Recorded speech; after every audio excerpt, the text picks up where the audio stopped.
Hello guys, welcome to my channel. मैं आशा करती हूँ आप सब अच्छे होंगे और अपने तैयारी अच्छे से कर रहे होंगे। जैसा आपने थंबनेल और टाइटल पढ़ ही लिया होगा, जो हमारा विवाद चला है बीएड वर्सेस बीटीसी का, हम उसकी कंटिन्यू खबर ले रहे हैं और उस पर चर्चा कर रहे हैं। तो एक बहुत बड़ी आपको बीएड छात्रों के लिए एक बड़ी खुशखबरी है कि कहाँ से आप प्राथमिक से अभी भी शामिल हैं, कहाँ से आप बाहर नहीं हो पाए हैं और बीटीसी छात्रों को कैसे झटका लगा है, उनकी उम्मीदों पे कैसे पैर नहीं फिरा है। आप वन बाय वन स्टेप आप यहाँ पे सारी अपडेट कवर करेंगे। और नेक्स्ट हम एक करेंगे 69,000 जो भर्ती है उसमें बीएड छात्रों के लिए बीएड कोर्स क्यों बना, गले की फांसी क्यों, तो हम इस पर भी चर्चा करेंगे। तो आप वीडियो में स्टार्टिंग से लेके एंड तक बने रहिएगा। नए हैं तो चैनल को सब्सक्राइब करके बेल आइकन प्रेस जरूर कर लीजिएगा, क्योंकि यहाँ पर आपको सारी ऑथेंटिक जानकारी बिल्कुल समय से मिलेगी और आपको कहीं और इधर उधर करने की जरूरत नहीं है। यहाँ पर आपको सारी फ्री ऑफ कॉस्ट तैयारी भी कराई जाएगी। जैसी कोई वैकेंसी आती है, मैथ्स, रीजनिंग और करंट आपको बिल्कुल फ्री ऑफ कॉस्ट कराया जाएगा। तो सबसे पहले आपको मैं यहाँ दिखाती हूँ हाईकोर्ट ऑफ छत्तीसगढ़ बिलासपुर से। जैसे आपको पता है कि जहाँ पर भी जब से आपका सुप्रीम कोर्ट से ऑर्डर आया है 11 अगस्त को कि बीएड बाहर है, तब से सारे पूरी कंट्री से बीएड छात्रों को बाहर कर दिया गया था। जहाँ पे भी भर्ती चल रही थी वहाँ पे बीएड छात्रों के लिए रोक कर दी गई थी। जैसे मध्य प्रदेश हो, छत्तीसगढ़ हो, आपका जहाँ आपका पश्चिम बंगाल हो, जहाँ पे भी आपकी भर्ती चल रही थी। यूपी में तो अभी तक आई नहीं है, लेकिन और स्टेट्स में जहाँ पर भी चल रही थी। लेकिन आपके छत्तीसगढ़ में जैसे ये रुक गई तो बीएड स्टूडेंट हाई कोर्ट में गए, तो वहाँ पर हाई कोर्ट ने ये बोला था कि हम जो भी सुप्रीम कोर्ट का फैसला होगा उसके अधीन लेंगे, क्योंकि वहाँ पर जो काउंसलिंग हो रही थी वहाँ पे बीएड छात्रों को डीएलएड छात्रों द्वारा रोक लगा दी गई थी। लेकिन जब ये हाई कोर्ट में हुआ तो हाई कोर्ट में बीएड छात्रों को, क्योंकि ये चीज़ कि अगर बीएड छात्र शामिल हो गए और काउंसलिंग पूरी हो गई, उन्होंने बोला था तो डीएलएड छात्रों को भी रोक दिया जाए, ये सारी प्रक्रिया बाद में हो। अगर काउंसलिंग हो गई तो बीएड छात्रों का भविष्य बहुत अंधेरे में चला जाएगा, क्योंकि अगर बीएड छात्र बाई चांस वैलिड हो जाता है तो सीट सारी कंफर्म हो जाएगी, पक्की हो जाएगी। क्या ये भर्ती दोबारा होगी?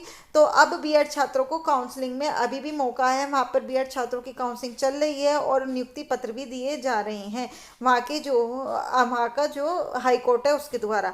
अब ये जब भी नेक्स्ट डेट, इसकी यहाँ पे नीचे डब्ल्यूपीएस नंबर दे रखा है, अब जो नेक्स्ट हियरिंग होगी उसके अकॉर्डिंग पता चलेगा कि क्या होगा।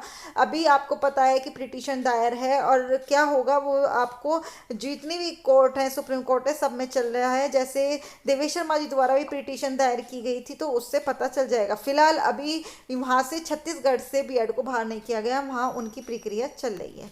नेक्स्ट है आपका कि बीएड अब ब्रिज कोर्स में कैसे, आपको जैसे पता है कि जो 69,000 शिक्षक भर्ती हुई थी उसमें बीएड वालों को तभी मान्य किया गया था जब वो 6 महीने का ब्रिज कोर्स उनको कराया जाए सरकार के द्वारा। लेकिन अब 2 साल हो गए हैं, अभी तक उनको कोई भी ब्रिज कोर्स नहीं कराया गया, जिस कारण उनके ऊपर खतरे की घंटी लटकी हुई है, क्योंकि ब्रिज कोर्स कराने पर ही प्राइमरी में वैलिड हो सकते हैं।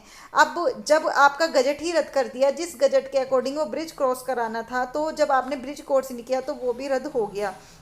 अब आपने देखा है शिक्षा मित्र भी चले गए कि हमें लीजिए, और डीएलएड छात्र भी जा रहे हैं। तो यहाँ पर 69,000 भर्ती में जो बीएड छात्र हैं उनको बहुत बड़ी टेंशन है, जो 2 साल से अपनी सेवा दे रहे थे कि अब हमारा क्या होगा। तो अब ये आपकी सुनवाई होगी, जो नेक्स्ट हियरिंग होगी, जो अभी आपकी है 69,000 भर्ती की, उसमें पता चलेगा कि अब इनको ब्रिज कोर्स कराया जाएगा या नहीं, या इनको भी बाहर का रास्ता देखना पड़ेगा। तो जो भी होगा इस चैनल के माध्यम से आपको, चाहे 69,000 भर्ती हो, चाहे बीएड वर्सेस बीटीसी विवाद वाले हो, आपको पल पल की अपडेट मिलती रहेगी। आप क्या राय रखते हैं, क्या ऐसा होना चाहिए? जो अभी जिन्होंने बीएड किया है इन 5 सालों में, पता है आपको कोई भर्ती नहीं आई है कोरोना की वजह से, और तो बीएड इतने लाखों स्टूडेंट्स ने किया है, तो ये नहीं कराना चाहिए था, ये आपको रूल लाना ही नहीं चाहिए था। या फिर आप जूनियर में वैकेंसी दें, क्योंकि जूनियर में वैकेंसी नहीं आ रही हैं, आपकी प्राइमरी में ही आती है ना, टीजीटी में बहुत कम आती हैं। तो बीएड छात्रों के साथ एक बहुत बड़ा धोखा है ये। आपको जो जूनियर की वैकेंसी आई थी अभी लास्ट टाइम, उसमें बीटीसी छात्रों को भी मौका दिया गया था अगर उन्होंने सीटेट 2 क्लियर किया है। तो फिर बीएड छात्रों को जिन्होंने अभी तक बीएड किया है उन्हें भी एक बार मौका मिलना चाहिए सुपर टेट देने के लिए।